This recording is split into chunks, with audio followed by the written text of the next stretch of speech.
Hello बच्चों, कैसे हैं आप लोग? सब ठीक है? बढ़िया। चलो, आज हम देख रहे हैं चैप्टर 6 मटेरियल अराउंड अस। ठीक है, तो चलिए स्टार्ट करते हैं। अब बेटा, आप लोग का चैप्टर है जो मटेरियल अराउंड अस। तो हम हमारे चारों तरफ आप देखते हैं कि हमें कितने सारे मटेरियल्स जो हैं हमें देखने को मिलते हैं, है ना। अभी अगर आप क्लासरूम में बैठे हो या घर पे बैठे हो तो आप देखोगे आपके चारों तरफ बहुत सारे मटेरियल्स हैं। और ये मटेरियल्स क्या होते हैं, बहुत सारी चीज़ों से, अलग अलग चीज़ों से मिलकर बने हुए होते हैं। जैसे यहाँ आप पिक्चर में देख सकते हैं थिंग्स अराउंड अस में कौन कौन सी थिंग्स दिख रही है। जैसे बर्ड्स है, ठीक है, फिर पेंसिल है, बुक्स हैं, ट्री हैं, पेन, टीचर है, टीचर क्या कर रहा है, चिल्ड्रंस को पढ़ा रहा है, फ्लावर्स है, डेस्क चेयर है। तो ये सारी चीज़ें क्या है, हमारे आसपास चारों तरफ हमें बहुत सारी चीज़ें जो हैं देखने को मिलती हैं। अब जो ये चीज़ें होती हैं वो क्या होती है, अलग अलग ऑब्जेक्ट जो होता है अलग अलग चीज़ों से मिलके बना रहता है। कुछ चीज़ें रहती हैं जो मेटल से मिलके बनी रहती है, कुछ चीज़ें होती है प्लास्टिक से, कुछ क्लोथ्स हैं, ग्लास हैं, वुड, पेपर, क्ले एक्सेट्रा। इन सब से मिलकर क्या होता है, जो भी मटेरियल्स होता है हमारे चारों तरफ ऑब्जेक्ट है वो इन सब से मिलके बना होता है। तो आज का जो हमारा टॉपिक है मटेरियल अराउंड अस, चैप्टर 6 में हमें यही पढ़ना है कि हमारे चारों तरफ कौन कौन से मटेरियल्स होते हैं और उनमें क्या प्रॉपर्टीज होती है, हम उन्हें कैसे क्लासीफाई करते हैं। ठीक है, तो सबसे पहले बच्चों हम देखते हैं मटेरियल की डेफिनेशन कि मटेरियल होता क्या है। ठीक है, व्हाट इज मटेरियल। तो मटेरियल क्या होता है, any substance that is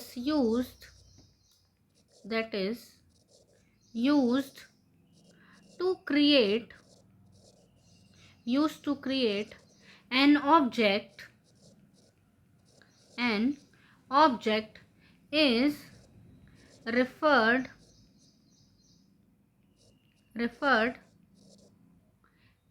to as material। ठीक है, क्या बोला डेफिनेशन में कि किसी भी ऑब्जेक्ट को बनाने के लिए, क्रिएट करने के लिए जो सब्सटेंस यूज होता है, जो सब्सटेंस हमें चाहिए होता है, उस सब्सटेंस को हम क्या बोल देते हैं, मटेरियल बोल देते हैं। ठीक है, अब जितनी भी थिंग्स हैं, जितने भी ऑब्जेक्ट है, वो किन मटेरियल से मिलकर बने रहते हैं, तो कुछ पेपर से मिलकर बना रहता है, फिर कुछ वुड से, कुछ क्लॉथ से, ग्लास हो गया, कांच की बनी हुई रहती है चीज़ें, मेटल्स धातुओं से बनी रहती है, प्लास्टिक की होती है, क्ले एक्सेट्रा। इन सब से क्या होता है, ऑब्जेक्ट या जो भी थिंग्स हैं वो मिलके बनी रहती है। तो हम क्या लिखेंगे, all things made up of some materials।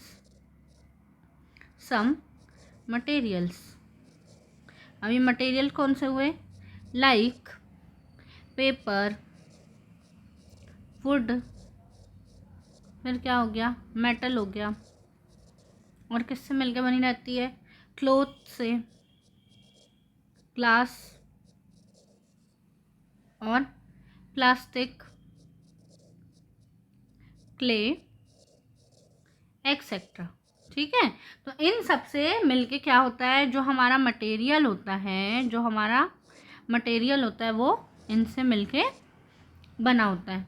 ठीक है, अंडरस्टैंड। यहाँ पे आप पिक्चर में देख सकते हो, जैसे कि ये मेटल है, फिर ग्लास है, प्लास्टिक, फैब्रिक मीन्स वही क्लोथ्स, कंक्रीट सीमेंट वगैरह से, वुड, सिरेमिक चीनी मिट्टी से, रबर से।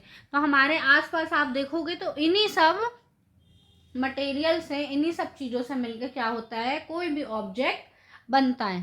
ठीक है, अब अगर आपकी बुक में एक एक्टिविटी दी है कि आपको ऑब्जर्व करना है कि आपके चारों तरफ, सपोज आप देखोगे आपके चारों तरफ कौन सी चीज़ें हैं, कौन सा ऑब्जेक्ट है, वो किससे मिलके बना है।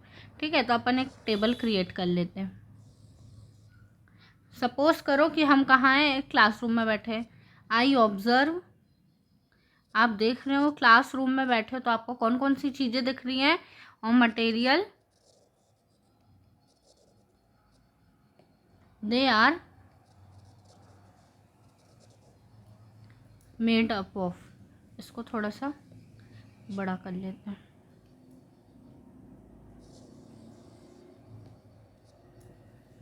Material they are made up, ठीक है। तो देखो क्या दिख रहा है, सबसे पहले आपको पेन है ना। अब पता है पेन किससे मिलके बना रहता है, तो प्लास्टिक से मिलके बना रहता है, ठीक है। फिर आ जाओ बुक्स है, तो बुक्स किससे मिलके बनी है, बुक्स हमारी बनी है पेपर से, ओके। नेक्स्ट आ जाओ, और क्या है, जैसे टेबल है ना, या डेस्क है, डेस्क बेंच है, तो ये किससे बनी है, ये वुड से बनी है। नेक्स्ट आ जाओ वाटर बॉटल, वाटर बॉटल है, तो वाटर बॉटल किससे मिलके बना है, प्लास्टिक से, ठीक है। और मेटल से भी बनी रहती है, ठीक है। तो ये सब चीज़ें हैं, जो ऐसे और भी बहुत सारी चीज़ें हैं, अगर आप देखोगे तो अलग अलग मटेरियल से मिलके बनी रहती है। तो ये हमने कुछ एग्जाम्पल देखा, ठीक है। अब क्या हुआ, जो हमारे पास मटेरियल हैं, तो अब उन मटेरियल्स को हम क्लासिफाई कैसे करेंगे, मीन्स कि अब हम उसको ग्रुप में कैसे रखेंगे। उनको कुछ तो होगा जिनको देखकर हम क्या करते हैं, उनको एक कैटेगरी में रखते हैं, उनको क्या करते हैं, हम बांटते हैं। तो हाउ टू ग्रुप मटेरियल, ठीक है, क्या, हाउ टू ग्रुप मटेरियल्स। अब हम मटेरियल्स को ग्रुप में कैसे डिवाइड करते हैं, ठीक है। तो हम उनको क्या करते हैं, जैसे कि हर एक जो ऑब्जेक्ट है वो दूसरे दूसरे डिफरेंट मटेरियल से मिलके बना रहता है, और कुछ ऑब्जेक्ट रहते हैं जो सेम मटेरियल से मिलके बने रहते हैं, ठीक है। तो जो सेम से मिलके बना है, जैसे जो पेपर से मिलके बना, तो पेपर वाले को एक साथ रख दिया, ग्लास वाली चीज़ों को एक साथ रख दिया, वुडन की चीज़ों को एक साथ रख दिया, मेटल से बनी चीज़ों को एक साथ रख दिया। तो इस तरीके से हम क्या करते हैं, उनको क्लासीफाई करते हैं, ठीक है। तो क्लासिफिकेशन क्या होता है बच्चों, क्लासिफिकेशन क्या होता है, क्लासिफिकेशन एक मेथड होती है। क्लासिफिकेशन क्या होती है, the method of arranging, the method of arranging the objects into group. जब भी हमें ऑब्जेक्ट्स को क्या करना है, ग्रुप में डिवाइड करना है, हमारे ऑब्जेक्ट्स को ग्रुप में बांटना है, तो उस मेथड को हम क्या बोल देते हैं कि हम क्या कर रहे हैं, क्लासिफिकेशन कर रहे हैं, या हम क्या कर रहे हैं, क्लासीफाइड कर रहे हैं। अब उनको हम क्या करते हैं, उनमें कुछ कॉमन प्रॉपर्टीज देखते हैं, जिनके बेस पर हम क्या करते हैं, उनको डिवाइड करते हैं, क्लासिफाइड करते हैं। तो based on common property, based on common properties like, अब कौन कौन सी कॉमन प्रॉपर्टी हो जाएगी, तो हम शेप देख लेंगे, सिमिलर शेप वाले को एक साथ रख दो, या तो कलर देख लो, हार्डनेस देख लो कि सॉफ्ट है कि हार्ड है, कैसा है, ठीक है, हार्डनेस देख लो, सॉफ्टनेस देख लो, और क्या देख सकते हो, शाइन है कि नहीं, शाइनिंग देख लो, शाइन, फिर डलनेस देख लो, डलनेस डलनेस, और मटेरियल मेड अप ऑफ, या फिर किससे मिलके बना हुआ है, मेड अप, यहीं तक लिखो, ठीक है। तो इस बेस पे हम क्या करते हैं, क्लासीफाइड कर देते हैं। जैसे फॉर एग्जांपल सपोज करो, जैसे पेन है, तो अब हम पेन को कैसे क्लासीफाइड करेंगे, तो पेन किससे, प्लास्टिक से मिलके बना रहता है, और किससे, मेटल से, फिर किससे मिलके बना रहेगा, इंक से, एक्सेट्रा, है ना। तो इस तरीके से हम क्या करते हैं, उससे क्लासीफाइड करते हैं, ठीक है। अब जैसे आपकी बुक में उसने एक एग्जाम्पल लिया है बॉल का, ठीक है, उसने किसका एग्जाम्पल लिया है, बॉल का एग्जाम्पल लिया है। तो अब बॉल्स में भी इतनी सारी टाइप की बॉल होती है, जैसे कि उसने लिया है आपकी टेक्स्ट बुक में कि tennis ball, cricket ball, hand exercise ball है और अदर बॉल है, तो अब उनको हम कैसे क्लासिफाइड करेंगे। ठीक है, बॉल तो हमें पता है कि बॉल तो राउंड शेप की होती है। तब उसने क्या किया कि बाउंसेस, मतलब कि वो किस तरीके से बाउंस होती है, बाउंसिंग के बेस पर उसने क्या किया, क्लासिफाई कर दिया बॉल को। ठीक है, बॉल थी तो बॉल में भी कौन कौन सी बॉल थी हमारे पास, एक टेनिस बॉल थी, ओके, फिर टेनिस बॉल थी और कौन सी बॉल थी, क्रिकेट बॉल थी, और एक क्या थी, हैंड एक्सरसाइज, जो सॉफ्ट सी स्माइली वाली बॉल होती है ना, हैंड एक्सरसाइज वाली बॉल। उस बॉल को लेके क्या किया उसने, बोल रहा है कि कैसे डिफ्रेंशिएट करेंगे। तो जो टेनिस बॉल रहती है, अपन को पता है आप लोग को, जैसे सबसे पहले जो क्रिकेट बॉल होती है, तो क्रिकेट बॉल पता है जब मैच होता है, हम टीवी में मैच देखते हैं क्रिकेट मैच, तब क्या होता है, जो हमारे प्लेयर रहते हैं वो बहुत दूर दूर तक चौके छक्के मारते हैं। तो जो क्रिकेट बॉल होती है एक्चुअल में वो क्या होती है, बहुत ज़्यादा बाउंस होती है। ठीक है, वो क्या होती है, बाउंस होती है, हाई बाउंस। बाउंस कैसी होती है, हाई बाउंस होती है। फिर जो टेनिस बॉल है जिससे आप लोग खेलते होंगे बॉयज़, ठीक है, गर्ल्स भी खेलती है पर बॉयज़ ज़्यादा खेलते हैं क्रिकेट। तो क्या होता है, जो टेनिस बॉल रहती है वो मीडियम बाउंस करती है। कैसी होती है वो, मीडियम बाउंस करती है। उसके बाद जो हमारी हैंड एक्सरसाइज वाली बॉल रहती है वो थोड़ी लो बाउंस करती है। तो यहाँ पे वो बता रहा है कि हमने बॉल को कैसे कैटेगराइज किया है, कैसे क्लासिफाई किया है, तो हमने बाउंसिंग के बेस पर क्लासिफाई किया है। ठीक है, अब यहाँ पे देखो, आप लोग के लिए मैंने एक छोटी सी बहुत सिंपल सी एक्सरसाइज लिया है कि डिफरेंट मटेरियल है, आपको बताना है वो किससे मिलके बना है। सबसे पहले टेबल है, तो टेबल किससे मिलके बना रहता है, हमें पता है टेबल किससे मिलके बना रहता है, टेबल बना रहता है वुड से। ठीक है, सो सिंपल। उसके बाद आ जाओ बूट्स है। ठीक है, रेनी सीजन में जो हम बूट्स पहनते हैं वो किससे मिलके बने रहते हैं, वो रबर से मिलके बने रहते हैं। फिर आ जाओ, ये जो कुकर बना है तो ये किससे मिलके बना है, ये पता है हमें, मेटल से मिलके बनता है, एल्यूमिनियम का होता है। फिर जो बकेट है, बाल्टी है, वो प्लास्टिक से बनी हुई है। और जो ग्लास है, पानी का ग्लास है, वो ग्लास से मिलके बना है, ग्लास मतलब कांच से। ठीक है, बहुत सिंपल एक्सरसाइज थी। चलो अब आगे देख। ठीक है, इसके अलावा भी हम क्या कर सकते हैं, जो भी हमारे मटेरियल्स रहते हैं उनको शेप साइज के बेस पर भी क्या कर सकते हैं, क्लासीफाई कर सकते हैं।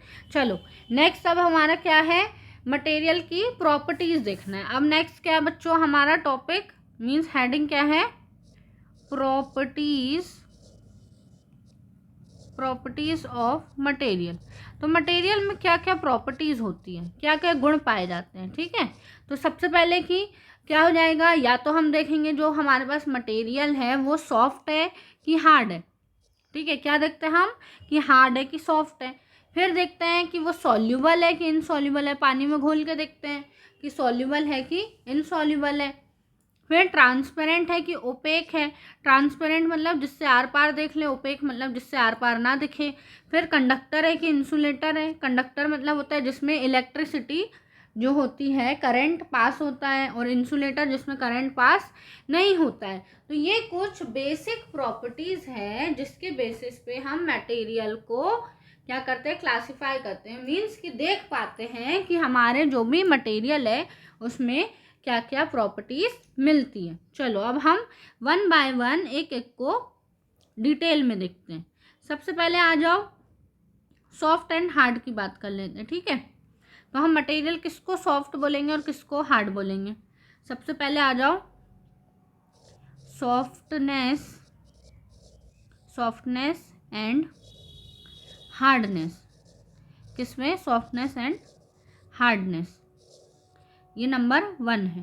तो हम किससे बोलेंगे, सॉफ्ट और हार्ड है, तो सॉफ्टनेस किसको बोलेंगे, सॉफ्ट। तो सॉफ्ट के लिए क्या होगी definition, material which can be compressed, material which can be compressed और स्क्रैच्ड, compressed और scratched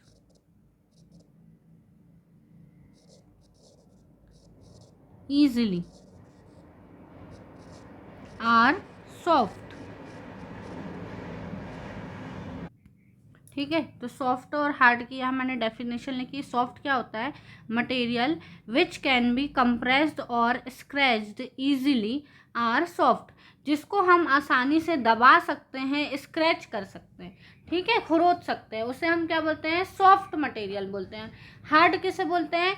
ऐसे मटेरियल जिसको कंप्रेस करने में और स्क्रैच करने में प्रॉब्लम जाए, डिफ़िकल्टी जाए, उसे क्या बोल देते हैं? Hard material. जैसे कि एग्जांपल में लिया है मैंने कि rubber is harder than sponge. Rubber क्या है? अगर हम स्पंज लें, स्पंज आपने देखा है वो आसानी से दब जाता है, कंप्रेस हो जाता है ना, स्क्रैच भी हो जाता है। तो स्पंज क्या है? बहुत सॉफ्ट है। फिर रबर जो है उसके बाद, जैसे रबर स्पंज से तो हार्ड है, बट आयरन से, लोहे से क्या है? सॉफ्टनर है, ठीक है, सॉफ्टर है। तो वही ये सब क्या हो जाएगा? सॉफ्ट और हार्ड का एग्जाम्पल। आप बहुत इजीली मटेरियल को सॉफ्ट और हार्ड आप पहचान पाते हो, है ना, आपके लिए ये बहुत इजी है। चलो सेकंड प्रॉपर्टी में आ जाओ, किसमें? लस्ट्रस और नॉन लस्ट्रस। सेकंड क्या है बच्चों? Lustre, lustrous and non lustrous. Lustrous और नॉन लस्ट्रस क्या होता है? ये देखो, लस्ट्रस मतलब होता है जिसमें चमक होती है, जो ऐसे मटेरियल जो शाइन करते हैं उसे हम बोलते हैं लस्टर, जो शाइनी होते हैं। और नॉन लस्टर मतलब जिसमें चमक नहीं होती है, जो शाइन नहीं करते हैं, उसे हम क्या बोल देते हैं?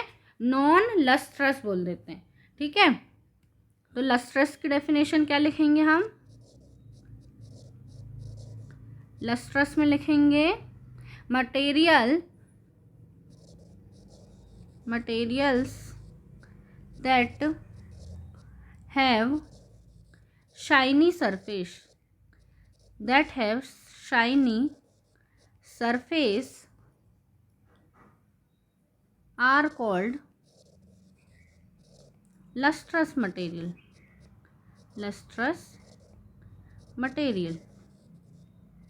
ठीक है। और नॉन लस्ट्रस किसे बोलेंगे? नॉन लस्ट्रस किसे बोलेंगे? नॉन लस्ट्रस हो जाएगा हमारा क्या? Material that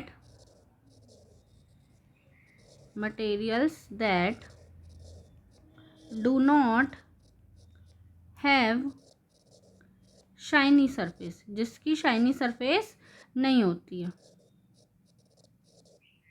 are called non lustrous material, ठीक है। अब एग्जाम्पल देख लेते हैं। एग्जाम्पल में क्या? तो गोल्ड हो गया, सिल्वर हो गया, है ना, गोल्ड हो गया, सिल्वर हो गया, कॉपर हो गया, ये सब क्या है? जो भी मेटल्स होते हैं वो सब क्या होते हैं? एल्यूमिनियम हो गया, आयरन, कॉपर, है ना, ये सब क्या होते हैं बच्चों? ये लस्ट्रस होते हैं, ठीक है, क्योंकि ये क्या होते हैं? मेटल्स होते हैं। एल्यूमिनियम, ये सब क्या है? लस्ट्रस है, ठीक है। और नॉन लस्ट्रस में क्या आएगा? एग्जाम्पल ऑफ नॉन लस्ट्रस, जिसमें शाइन नहीं होती है, वो क्या होता है? पेपर हो गया, वुड हो गया, paper, would, rubber, jute, etcetera, ये सब क्या हो गया? नॉन लस्ट्रस हो गया। अब एक और बात है, क्या होता है जब भी मेटल्स हैं, है ना, उसको क्या कर देते हैं? मेटल्स जो रहती हैं या कुछ ऐसे मटेरियल्स, जब वो किसके, एयर के या फिर किसके कांटेक्ट में आते हैं, एयर के या मॉइस्चर के कांटेक्ट में आते हैं, तो वो क्या होता है, अपनी लस्ट्रस प्रॉपर्टी खोने लगते हैं, मतलब कि उनकी शाइन क्या होती है, धीरे धीरे कम होने लगती है। ठीक है,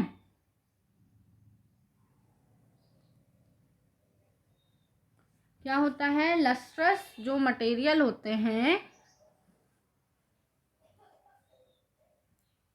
लस्ट्रस मटेरियल जो होते हैं कई बार क्या होते हैं, वो एयर के कांटेक्ट में या मॉइस्चर के कांटेक्ट में आ जाते हैं, तो उनकी जो शाइन है वो कम होने लगती है। तो ये समझ में आया, लस्ट्रस और non lustrous.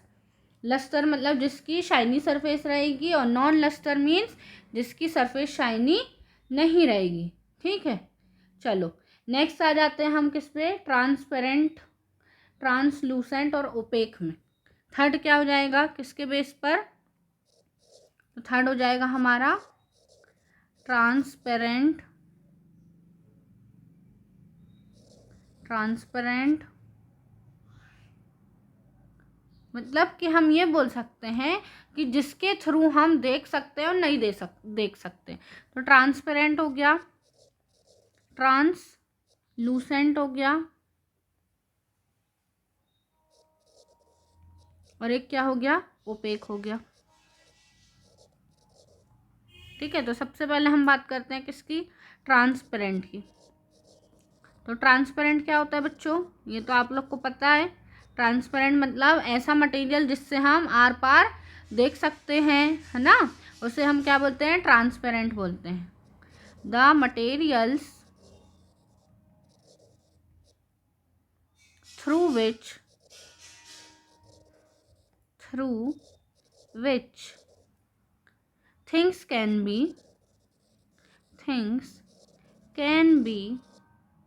seen clearly called transparent, जिससे हम क्या कर सकते हैं, चीज़ों को क्लियरली देख सकते हैं। ऐसा मटेरियल जिसके द्वारा, जिसके थ्रू हम दूसरी चीज़ों को क्लियरली देख सकते हैं, उसे हम क्या बोलते हैं, ट्रांसपेरेंट बोलते हैं। अब मैं एग्जांपल यहीं पे लिख रही हूँ। एग्जांपल जैसे कि क्या हो जाएगा, ग्लास, वाटर, एयर, है ना, फिर सेलोफेन पेपर, सेलोफेन पेपर ऐसी एक पन्नी जैसी होती है, उसके वो ऐसा पेपर होता है पन्नी जैसे, उससे हम क्लियरली देख सकते हैं आर पार। ठीक है, इस तरफ से दूसरी तरफ हम ग्लास, वाटर, एयर और सेलोफेन पेपर की मदद से देख सकते हैं। तो ये क्या है, ट्रांसपेरेंट मटेरियल होते हैं। नेक्स्ट आ जाओ किसमें, ट्रांसलूसेंट। नेक्स्ट क्या होता है, चलो नेक्स्ट है ओपेक। ओपेक क्या होता है, तो opaque the material through which we are not able to see are called opaque. ऐसा मटेरियल जिसके थ्रू हम आर पार नहीं देख सकते। ठीक है, जैसे एग्जांपल है वुड, या फिर हो गया कार्डबोर्ड, या फिर हो गया मेटल्स। जैसे सपोज मान लो हम दरवाजे के, लकड़ी का जो दरवाजा है उसके एक तरफ खड़े हैं, तो हम दूसरी तरफ क्या देख पाते हैं, नहीं देख पाते हैं। ठीक है, तो ऐसे ही वुड, कार्डबोर्ड और मेटल्स की बनी हुई चीज़ें हैं जो कैसे होते हैं, ओपेक मटेरियल होते हैं, जिसके थ्रू हम दूसरी ओर का नहीं देख पाते। नेक्स्ट आता है बच्चों ट्रांसलूसेंट।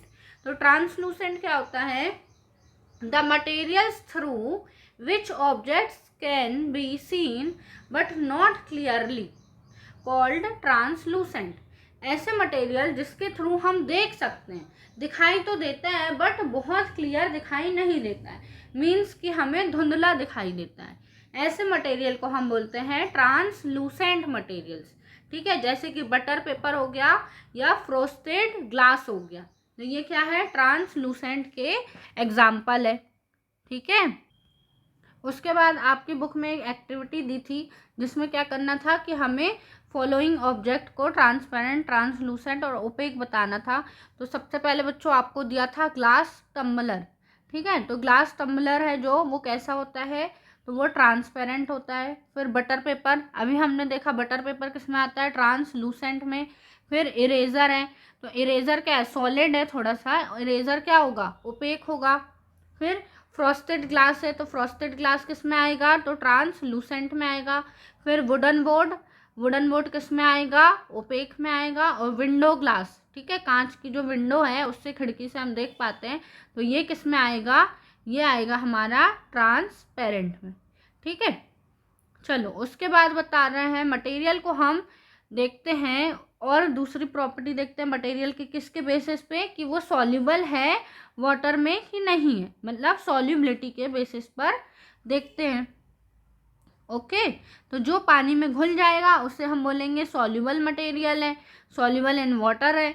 और जो पानी में नहीं घुल पाएगा ऐसे मटेरियल को हम क्या बोल देते हैं, इनसॉल्युबल इन वाटर है।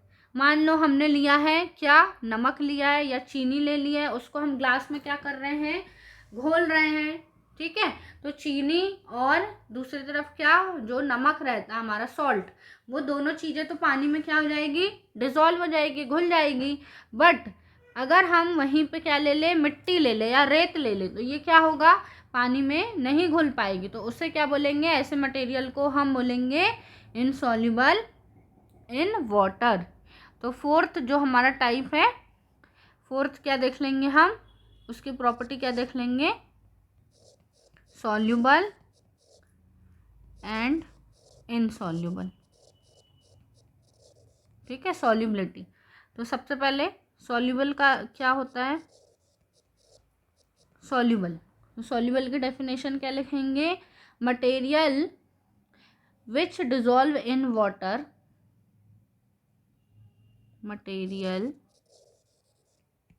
materials which dissolve in water called soluble in water।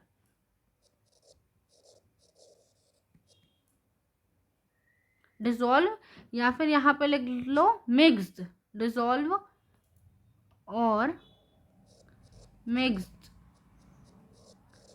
In water. तो मटेरियल विच डिसॉल्व और mixed in water called soluble in water, ठीक है। तो एग्जाम्पल क्या हो जाएगा, एग्जाम्पल में क्या लिख लेंगे हम, शुगर लिख लेंगे, फिर सॉल्ट लिख लेंगे, ठीक है। ये सब क्या होता है हमारा, वाटर में डिसॉल्व हो जाता है। नेक्स्ट हम क्या बात कर लेंगे, इनसॉल्युबल। इनसॉल्युबल मटेरियल किसे बोलेंगे, materials which not dissolve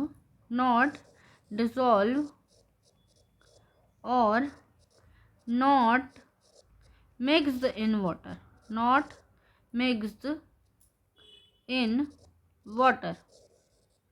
called insoluble, ठीक है। उसे क्या बोल देंगे, insoluble in water।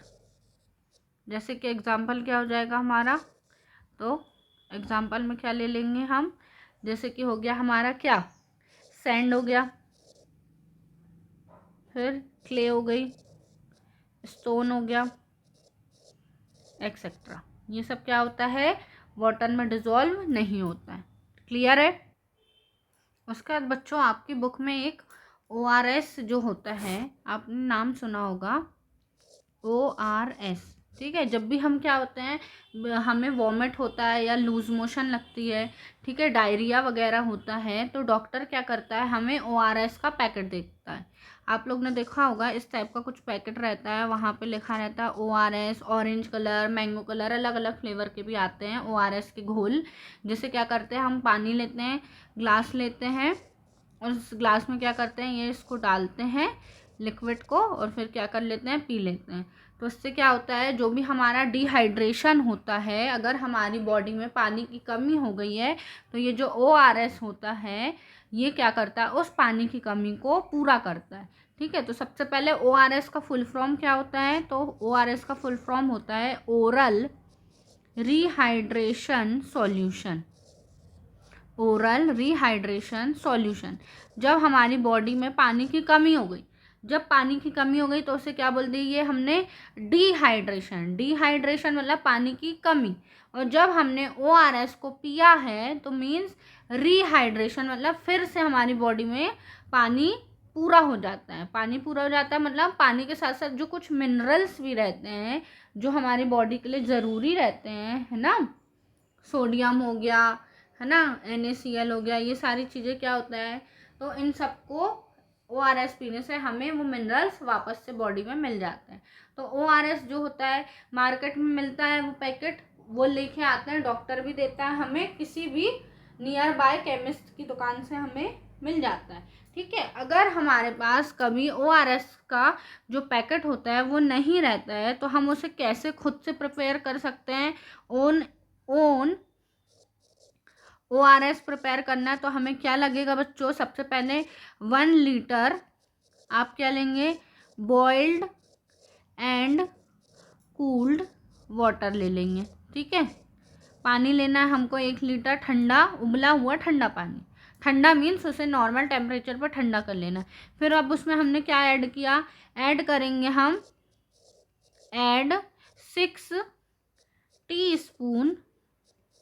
टीस्पून 6 चम्मच हम उसमें शुगर ऐड करेंगे and half teaspoon salt, half teaspoon salt add करेंगे तो हमारा ओन ORS बन के तैयार हो जाएगा। ठीक है, जब भी कभी हमें चक्कर आता है या वॉमिट जैसे लगती है तो हम इसे खुद से बना के पी सकते हैं।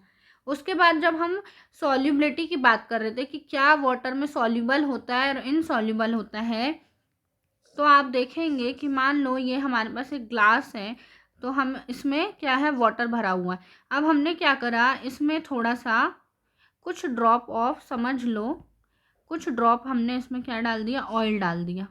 ठीक है, तो ये जो ऑयल रहता है वो पानी के ऊपर क्या होता है, तैरता रहता है। ठीक है, वो क्या होता है, अच्छे से पूरी तरीके से तो डिजोल्व होता ही नहीं है। ऑयल क्या होता है, पानी पर तैरता रहता है, मतलब कि ये कैसा होता है, इनसॉल्युबल होता है।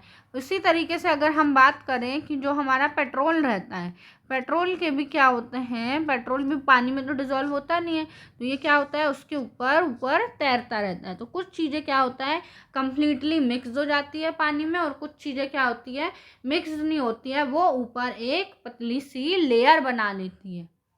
ठीक है, समझ में आया, जिसको हम, इस लेयर को हम क्लियरली अपनी आंखों से देख पाते हैं, ये सेपरेट लेयर बनी हुई दिखाई देती है। उसके बाद कुछ गैसेस भी रहती है जो क्या होती है, पानी में डिजोल्व हो जाती है, जैसे कि ऑक्सीजन हो गई।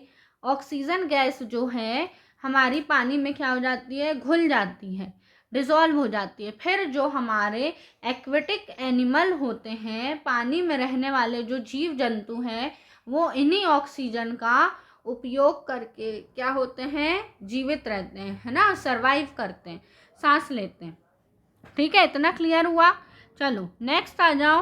अब हम बात करते हैं जो भी हमारा मटेरियल है वो हैवी है कि लाइट है, वो हम कैसे पता करते हैं, तो मटेरियल्स हाउ हैवी और लाइट, हमें बताना है कि हमारा जो मटेरियल है वो क्या हैवी है कि लाइट है। अब हम मटेरियल को देख के कैसे पहचानते हैं कि कोई चीज़ भारी है कि हल्की है, तो आपको पता है कि हम उसका क्या कर लेते हैं बच्चों, वेट कर लेते हैं। अब हमें कैसे पता चलेगा कि मेरा वज़न ज़्यादा है कि आपके किसी फ्रेंड का वज़न ज़्यादा है ना, मेरा वज़न ज़्यादा है या मेरे किसी फ्रेंड का वज़न ज़्यादा है, तो हम क्या करेंगे, उनका जो मास होता है, वेट होता है, उसको मेज़र करते हैं, कैलकुलेट करते हैं। ठीक है, तो उससे हमें क्या होता है, पता चलता है कि कोई भी मटेरियल कितना हैवी है और कितना लाइट है।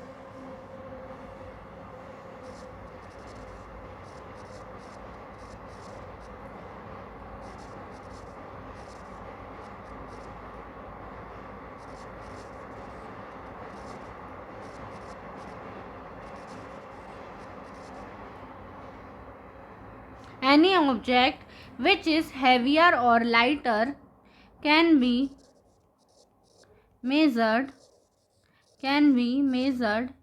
in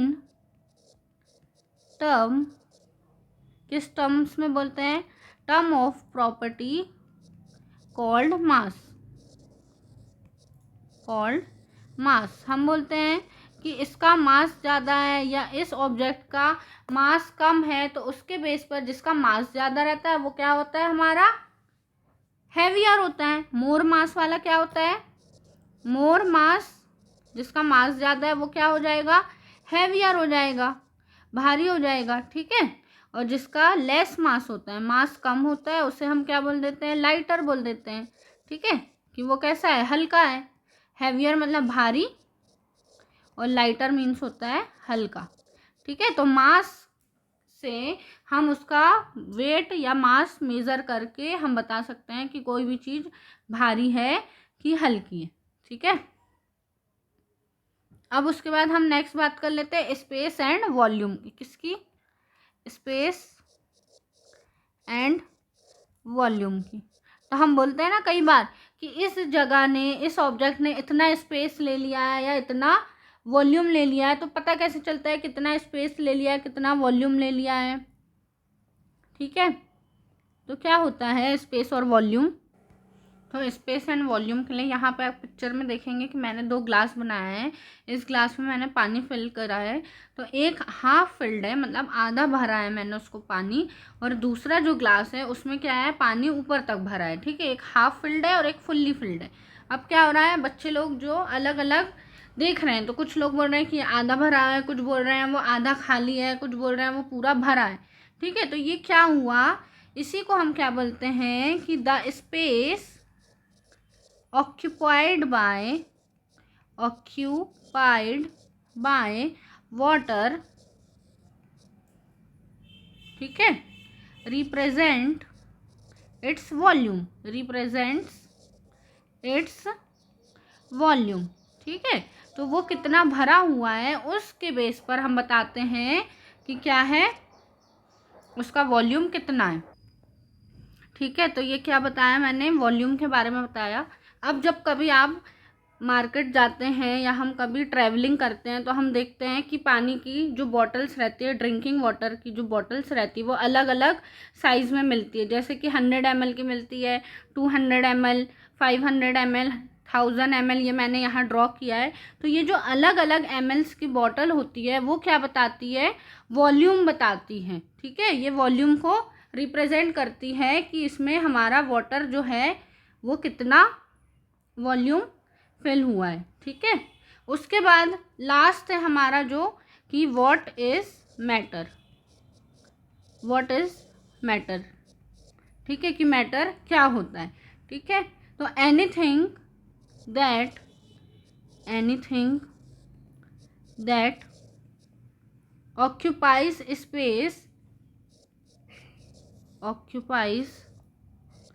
space and has mass is called matter। ऐसी चीज़ें जिसका क्या होता है, अपना जो स्पेस लेती है, कोई भी एक स्थान घेरती है, या फिर जिसका अपना खुद का मास होता है, उसे हम क्या बोलते हैं? मैटर बोलते हैं, ठीक है। अब जो मैटर्स हैं उसको मेज़र करने की क्या यूनिट होती है? जो भी मास होता है हमारा, ठीक है, उसको हम कैसे मेज़र करते हैं? तो उसके लिए कुछ यूनिट्स होती है, जैसे कि ग्राम होता है, किलोग्राम होता है, और जो भी हमारा स्पेस ऑक्यूपाइड होता है by matter is called volume. तो जो हमारा क्या होता है? मास होता है, वो क्या बताता है बच्चों? मास जो होता है वो बताता है हमारा क्वांटिटी ऑफ मैटर, बताता है, ठीक है। कौन? मास, ठीक है। अब उसको मेज़र करने की जो यूनिट होती है, अब हम मास को कैसे मेज़र करते हैं? तो उसके लिए कौन सी यूनिट है मास को मेज़र करने के लिए? तो होता है ग्राम। हमने प्रीवियस क्लास में भी बात करते हैं, ग्राम होता है। फिर क्या होता है? किलोग्राम होता है ना। हम बोलते हैं ना, जब भी हम क्या करते हैं, अपना वेट मेज़र करते हैं या किसी भी चीज़ का मास जो है हम निकालते हैं, तो किस में निकालते हैं? या तो ग्राम में निकालते हैं या फिर हम किलोग्राम में निकालते हैं। हम अपना वेट बोलते हैं कि हमारा वेट कितना है, 30 kg है या 50 kg है, या फिर हमारे पास जो एप्पल है, हमने मार्केट से एप्पल लेके आया तो वो 1 किलो है या 2 किलो है, इस तरीके से हम क्या करते हैं, जो भी हमारी क्वांटिटी होती है मेज़र करने के लिए मैटर्स की, ठीक है, तो उसे हम किस में मेज़र करते हैं, ग्राम किलोग्राम में। फिर उसके बाद जो भी स्पेस होता है ऑक्यूपाइड करता है मैटर, उसको हम उसकी वॉल्यूम से रिप्रेजेंट करते हैं, ठीक है। क्या जो वॉल्यूम होता है वो क्या होता है, वॉल्यूम एक्चुअल में जो भी स्पेस ऑक्यूपाइड कर रहा है मैटर, मतलब कि सपोज कोई भी वस्तु है, ऑब्जेक्ट है हमारे पास, जैसे कि हम बात कर रहे हैं बुक, तो हमने बुक को क्या करा, एक टेबल पे रखा, तो वो बुक जितना स्पेस ले रही है, मतलब जितनी जगह ले रही है, वो क्या कहला जाएगी, उस जगह का वॉल्यूम, ठीक है। वैसे तो हम वॉल्यूम को हम किस में, लीटर मिलीलीटर में मेज़र करते हैं, मीन्स कि लिक्विड चीज़ों के लिए वॉल्यूम जो होती है इसका यूज़ किया जाता है। तो स्पेस ऑक्यूपाइड बाय मैटर, उसे हम क्या बोल देते हैं, वॉल्यूम बोल देते हैं, ठीक है। अब उसकी वॉल्यूम की यूनिट क्या हो जाएगी, तो वॉल्यूम की यूनिट हो जाती है हमारी मिलीलीटर, मिलीलीटर हो जाती है जिसको हम ml में, और लीटर जिसको हम L से रिप्रेजेंट करते हैं, ठीक है, कैपिटल L से। ओके, यहाँ तक समझ में आया।